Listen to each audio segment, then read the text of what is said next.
नमस्कार, आप सभी का फिर एक बार स्वागत है जन्म पत्रिका विश्लेषण कार्यक्रम में।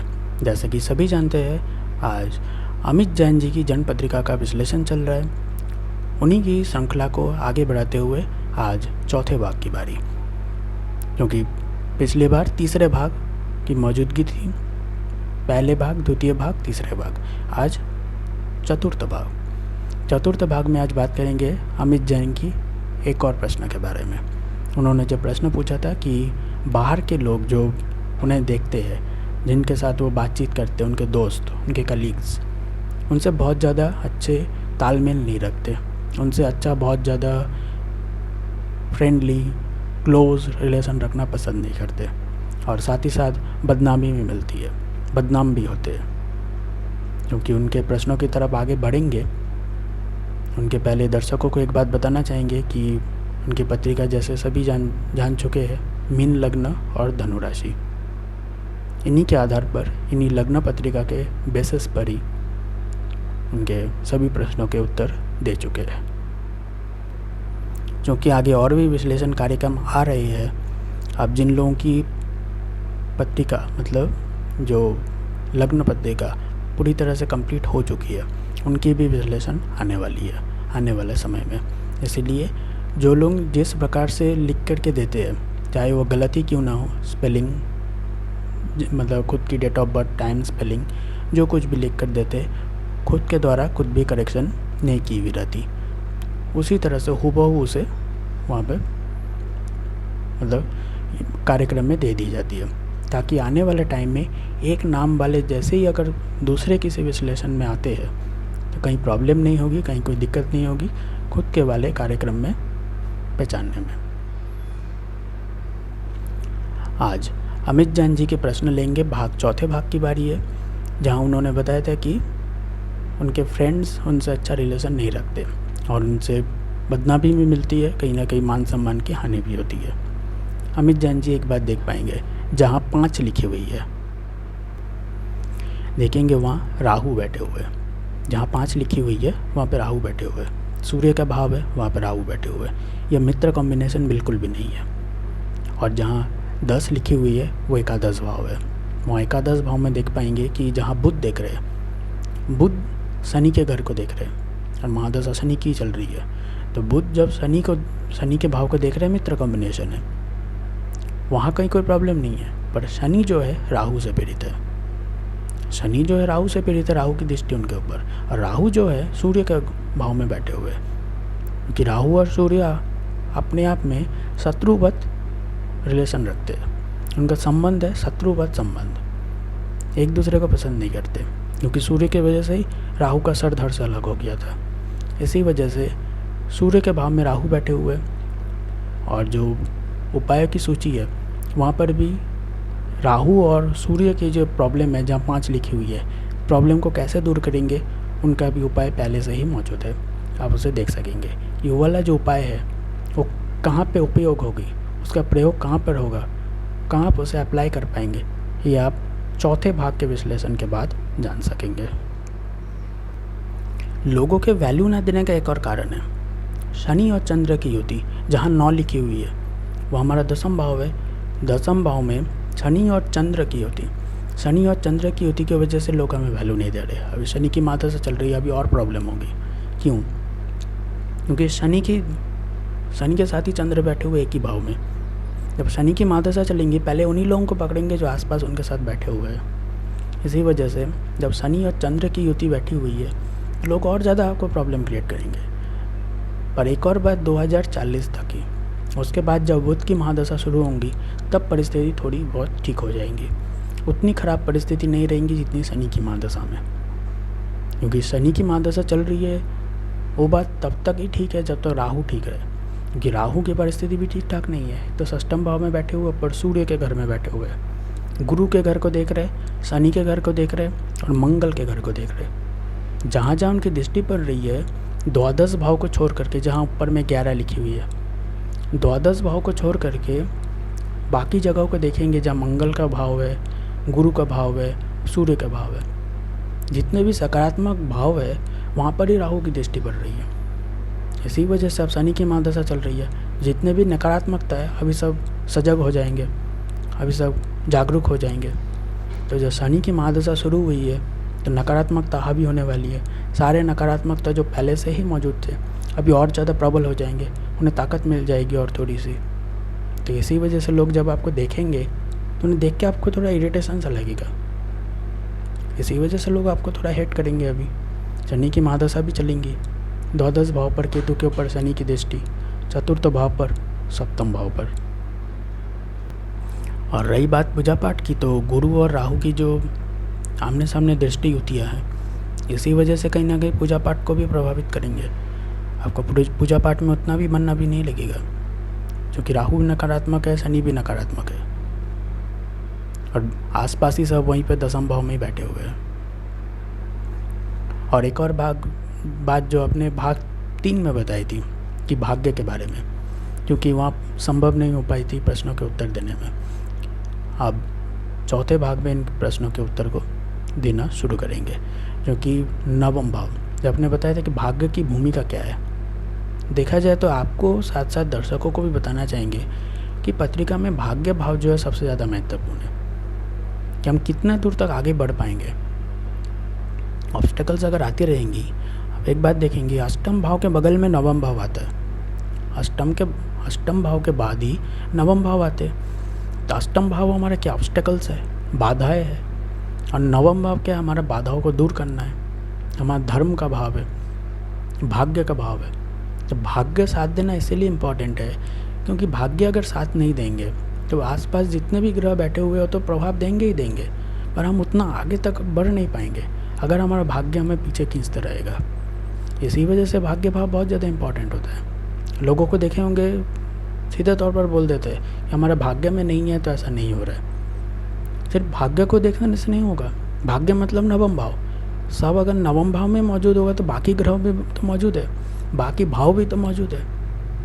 जैसे अमित जैन जी पहले ही भाग 1 विश्लेषण में बता चुके थे कि प्रश्न पूछा था कि भाग्य साथ नहीं देता। अब साधारण सी बात है, लोग ऐसे ही सोचते हैं कि कहीं प्रॉब्लम हो रही है, कहीं ये नहीं मिल रहा है, कहीं वैसा नहीं हो रहा है, परिस्थिति ऑपोजिट है, अनुकूल की जगह प्रतिकूल है, तो लोग सोचते हैं भाग्य में नहीं है हमारे, तो भाग्य को दोष देते हैं। पर जब पत्रिका का विश्लेषण होती है उसके बाद पता चलती कि भाग्य में कहीं कोई प्रॉब्लम नहीं है, प्रॉब्लम तो कहीं और है।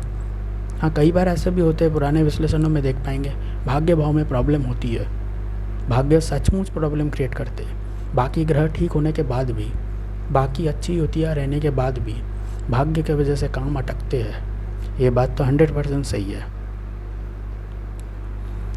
क्योंकि और भी जब विश्लेषण कार्यक्रम होते हैं, क्योंकि कुछ समय में ऐसा होता है कि थोड़ी बहुत बिजी रहनी पड़ती है, वहाँ पे विश्लेषण कार्यक्रम चल रहे होते हैं, तो वहाँ पर भी कई बार देखने को मिलता है कि कहीं ना कहीं भाग्य में ही प्रॉब्लम है। अधिकतर लोग ऐसा सोचते हैं कि भाग्य में ही प्रॉब्लम है, तो सच में वैसे ही निकलता है। कई बार बहुत रेयर, बहुत कम ही ऐसा देखने को मिलता है कि भ्रमित होने की परिस्थिति में भाग्य भाव ठीक ठाक होने के बावजूद भी ऐसा ही महसूस होता है कि भाग्य ठीक नहीं है, क्योंकि भाग्य में खास कोई प्रॉब्लम रहती ही नहीं है। क्योंकि भाग्य भाव में अगर सच में प्रॉब्लम रहेगी, सच में अगर ख़राब युतियाँ रहेंगी, अब उतने आगे तक तरक्की नहीं कर पाएंगे जितना आपको करनी चाहिए। चाहे कितनी भी अच्छी ग्रह स्थितियाँ बन जाए, कितनी भी गुरु और चंद्र की युतियाँ बन जाए, गुरु और सूर्य की युति बन जाए, गुरु सूर्य अगर आमने सामने भी लग्न में बैठे रहेंगे, फिर भी भाग्य भाव में अगर कहीं खराब ग्रह की युति पड़ गई तब प्रॉब्लम हो जाएंगी। कुछ ही समय पहले एक विश्लेषण पत्रिका मौजूद थी, विश्लेषण कार्यक्रम चल रहे थे, चूँकि कभी कभार जब समय थोड़ी ज़्यादा लगती है तो कहीं ना कहीं विश्लेषण कार्यक्रम में मौजूद होते, तब उस टाइम देखें कि लग्न में गुरु और सूर्य बैठे हुए हैं।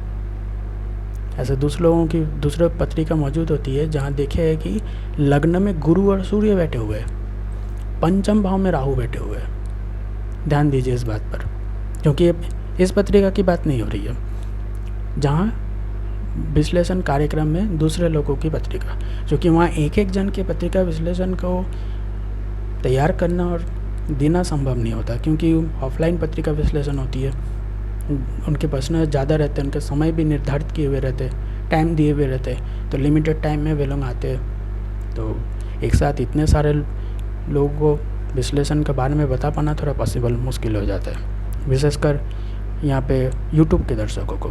इसी वजह से खासकर अभी थोड़ी बहुत संक्षिप्त में बता सकते हैं कि वहाँ पे इस प्रकार के पत्रिका भी देख चुके हैं कि जहाँ लग्न में सूर्य और गुरु बैठे हुए हैं और पंचम भाव में राहु बैठे हुए हैं, तो राहु की दृष्टि नवम भाव पर, गुरु की दृष्टि भी नवम भाव पर, नवम भाव पर भी गुरु चांडाल योग, पंचम भाव पर भी गुरु चांडाल योग, और नवम भाव के जो स्वामी है वो अष्टम भाव में चले गए। अब सच में देखा जाए तो भाग्य का ही प्रॉब्लम है। भले लग्न में गुरु और सूर्य अच्छे ग्रह बैठे हुए हैं, फिर भी लग्न पर भी गुरु और राहु की युति गुरु चांडाल योग, पंचम भाव पर भी गुरु चांडाल योग, नवम भाव पर भी गुरु चांडाल योग। इन तीनों जगह पर मेन केंद्र और त्रिकोण, जैसे केंद्र त्रिकोण बोलते हैं ना, त्रिकोण मतलब ट्रायंगल, लग्न पंचम नवम, इन तीनों पर ही एक ही जैसे युति गुरु चांडाल योग की दृष्टि होती, तीनों ही भाव पर, लग्न पर भी, पंचम भाव पर, नवम भाव पर। क्योंकि इसलिए दर्शकों को बताते हैं क्योंकि एक एक जन के पत्रिका विश्लेषण करना संभव नहीं होता समय की वजह से, वरना कहीं कोई प्रॉब्लम नहीं है, बता सकते हैं दर्शकों को। इसलिए वह जो परिस्थिति बनती है जहाँ लग्न पर भी गुरु चांडाल योग, पंचम पर भी गुरु चांडाल योग और नवम पर भी, और नवम भाव के स्वामी अष्टम भाव में चले गए। अष्टम भाव देखा जाए तो खुद में एक नकारात्मक भाव है, 6, 8, 12। तो 6, 8, 12 में अगर भाग्य भाव के स्वामी चले जाते हैं, उसके ऊपर से भाग्य भाव पर उटपटांग कहीं की युतियाँ बन जाती है, तब थोड़ी प्रॉब्लम आ जाती है। बाकी ग्रह चाहे कितने भी सक्सेसफुल हो, कितना भी अच्छे प्रभाव देते हो, अगर भाग्य भाव कहीं ना कहीं बिगड़ा हुआ रहेगा तो हमें वह पीछे खींचते रहेंगे। भाग्य का काम क्या, हमें आगे बढ़ाना। अगर भाग्य बिगड़ा हुआ रहेगा तो हमें पीछे खींचेंगे, हमें आगे बढ़ने नहीं देंगे, हम उतना तरक्की नहीं कर पाएंगे जितना हमें करनी चाहिए थी। यही हमारे भाग्य भाव की देन है। भाग्य हमारा क्या करता है, हमें साथ देता है हर एक फील्ड में, चाहे वो पैसे के लिए हो, फाइनेंस में भी काम आता है, फाइनेंस में भी काम आता है, मैरिड लाइफ में भी काम आता है, माताकारी भूमि भवन में काम आता है, स्वास्थ्य में भी काम आता है, दशम में भी काम आएगा, पंचम में भी काम आएगी, द्वितीय में भी काम आएगी और एकादश में भी काम आएगी, और द्वादश में तो आएंगी ही। तो कहीं ना कहीं भाग्य की बात है। और षष्टम में भी आएंगी, क्योंकि षष्टम को भी अनदेखा नहीं किया जा सकता। षष्टम हमारा रोग ऋण शत्रुओं का घर है। अगर भाग्य वहाँ साथ नहीं देगी तो हमें ऋण में डुबा के रख देंगी। जैसे अमित जैन जी की पत्रिका को वीडियो स्क्रीन में देख पा रहे हैं, जहाँ भाग्य भाव ठीक ठाक है, भाग्य भाव पर कहीं कोई पापक ग्रह की दृष्टि नहीं है, भाग्य भाव के स्वामी ही भाग्य भाव को देख रहे हैं। ये अच्छा, बहुत ज़्यादा सकारात्मक परिस्थिति मौजूद है। इसी वजह से अब बहुत ज़्यादा डेप्थ में नहीं रहेंगे, बहुत ज़्यादा ऋण में नहीं रहेंगे, विशेषकर अमित जैन जी। पर बाकियों के जो विश्लेषण पत्रिका में आती है, विश्लेषण कार्यक्रम में जिनकी पत्रिकाएं होती है, कईयों की पत्रिका में इस तरह से योग मौजूद होते हैं। इसी वजह से जो अमित जैन जी ने जो प्रश्न पूछा था भाग्य की भूमिका, इसी से याद आई कि विश्लेषण कार्यक्रम में ऐसे कई सारे पत्रिकाएं मौजूद होती है जहाँ भाग्य की सच में भूमिका होती है। भाग्य भाव में उटपटांग ग्रह, उटपटांग कॉम्बिनेशन मौजूद होते हैं। इसलिए जब रिजल्ट डॉक्यूमेंट्री आएंगी आने वाले समय में, तब इन पर विस्तृत चर्चा की जाएंगी, क्योंकि जितना भी इन्फॉर्मेशन यहाँ मौजूद है संचित में मौजूद होती है। जब हमारे विश्लेषण कार्यक्रम में जाते हैं तो कई सारे चीज़ों को एक साथ देख पाते हैं, इसलिए स्पेशल डॉक्यूमेंट्री बहुत ज़्यादा इंपॉर्टेंट है। और वहाँ पर जो आएंगे, जो स्पेशल डॉक्यूमेंट्री में भाग लेंगे, विश्लेषण कार्यक्रम जरूरी है क्योंकि जानने के लिए कि बाकी ग्रहों के साथ इन ग्रहों की युतियाँ जो बनती है, खराब युतियाँ, अच्छी युतियाँ किस तरह से प्रभाव देती है। इसी वजह से विश्लेषण कार्यक्रम इम्पॉर्टेंट है। उसके बाद जब स्पेशल डॉक्यूमेंट्री आएंगी, वहाँ पर भी इन्वॉल्व होना या फिर भाग लेना बहुत ज़्यादा इंपॉर्टेंट हो जाती है, क्योंकि वहाँ पर भी कई सारे ऐसे इन्फॉर्मेशन रहेंगी जो शायद अभी विश्लेषण कार्यक्रम में बता पाना संभव नहीं हो पाते। क्योंकि भाग्य भाव देखा जाए तो भाग्य भाव ठीक ठाक है, कि मतलब ठीक ठाक रहेंगी तो कोई प्रॉब्लम नहीं है, आगे इजीली बढ़ पाएंगे। और भाग्य अगर बिगड़ गई और बाकी जगह ठीक ठाक रही तो उतनी आगे नहीं बढ़ पाएंगे, उतनी तरक्की करना मुश्किल हो जाएगा, हमें आगे बढ़ने ही नहीं देंगे, हर एक फील्ड में हमें रोक करके रखेंगे, कहीं ना कहीं से प्रॉब्लम लाएंगे ही। क्योंकि देखा जाए तो नवम भाव सबसे सकारात्मक भाव है पत्रिका का। किसी के लग्न पत्रिका में सबसे ज़्यादा सकारात्मक भाव ही है नवम भाव, और नवम भाव ही अगर नकारात्मक प्रभाव देने लगे तो सब कुछ ही बिगाड़ देंगे। तो लग्न से शुरू करके द्वादश तक, जहाँ भाग्य की हर एक जगह पर भूमिका होती है, हर एक जगह को बिगाड़ के रख देंगे, हर एक फील्ड में नकारात्मक प्रभाव देंगे। जहाँ सकारात्मक सोचेंगे वहीं पर नकारात्मक होगा, जहाँ नकारात्मक सोचेंगे वहाँ तो नकारात्मक होगा ही। मतलब नकारात्मकता आपके पीछे पीछे भाग्य के साथ जुड़ गई। इसलिए इसे त्रिकोण बोला जाता है, लग्न, पंचम और नवम, इसे त्रिकोण बोला जाता है, ट्रायंगल। क्योंकि विश्लेषण कार्यक्रम में लोग इस तरह के प्रश्न पूछते हैं कि सूर्य अगर केतु से पीड़ित होंगे तो क्या होगा। क्योंकि देखा जाए अमित जैन की भी पत्रिका में ऐसे ही है, सूर्य केतु से पीड़ित है। तो सूर्य अगर केतु से पीड़ित होंगे तो कहीं ना कहीं ये भी बदनामी का योग क्रिएट करेंगे। सूर्य शनि अगर आमने सामने हो, आसपास हो, तो कहीं ना कहीं बदनामी के योग तो क्रिएट करेंगे ही, राहु भी करेंगे। पर सूर्य के ऊपर केतु की भी दृष्टि पड़ेगी तब भी बदनामी के योग होंगे। क्योंकि सूर्य के हमारे मान सम्मान आत्मा है और शनि राहु केतु नकारात्मकता है। तो जब सकारात्मकता के ऊपर नकारात्मकता के प्रभाव पड़ेंगे तब तो ऑटोमेटिकली अपमानित होंगे। सूर्य पीड़ित हुआ ही मतलब अपमानित होंगे। क्योंकि अमित जैन जी एक बात सकारात्मक है पत्रिका में कि दसम और चतुर्थ में और भी ग्रह मौजूद है, शनि भी है, सूर्य भी है, शुक्र भी है, चंद्र भी है, गुरु भी है। वरना एक और प्रॉब्लम लाके खड़ी कर देते, बहुत ज़्यादा गंभीर प्रॉब्लम खड़ी कर देते। राहु भी षष्ठम भाव में थोड़ी बहुत ठीक ठाक है, क्योंकि अपमानित करेंगे ये भी है। क्योंकि भूत प्रेत साप योग भी लगी हुई है, गुरु चांडल योग भी है और अंगारक योग भी है। इसी वजह से अपमानित तो होंगे थोड़ा बहुत, पर गंभीर प्रॉब्लम से आप बच जाएंगे। जहाँ चतुर्थ और दसम का तो और कहीं ना कहीं प्रॉब्लम क्रिएट करते हैं। अगर इतने सारे ग्रह सपोर्ट नहीं रहते, ग्रहों की अगर कोई सपोर्ट या फिर बचाव नहीं रहती तो कहीं ना कहीं प्रॉब्लम आपको रहती, और ज़्यादा गंभीर प्रॉब्लम आ जाती। बचने का थोड़ा मतलब रास्ता थोड़ा कठिन हो जाता। और मन से जुड़ा जो प्रॉब्लम है आप जानते हैं क्यों फेस करते हैं, क्योंकि भूत प्रेत है जिन्होंने आपने मारा है, वे लोग आपके प्रति गुस्से में भी है, उनके भी मन थोड़ा खिन्न है कि हमको क्यों मारा गया। इसी वजह से अष्टम भाव के जो स्वामी है चतुर्थ भाव में सीधे जाकर के बैठ गए। अब देख पाएंगे पत्रिका को, अष्टम भाव के स्वामी है शुक्र, सीधे जाकर के चतुर्थ भाव में बैठ गए, और तृतीय भाव के स्वामी भी शुक्र। तो ये दर्शाती है कि कहीं ना कहीं पिछले जन्म से जुड़ा हुआ है। पंचम भाव के स्वामी चंद्र पर भी दृष्टि, लग्न पर भी दृष्टि, लग्नेश पर भी दृष्टि। क्योंकि देखा जाए गुरु क्या है, लग्नेश ही है, और लग्न ही हुआ। लग्नेश मतलब लग्न भाव के स्वामी, तो लग्न ही है। तो लग्नेश पर अगर दृष्टि पड़ेगा मतलब हमारे ऊपर दृष्टि पड़ रहा है, लग्न पर मतलब स्वयं के पर।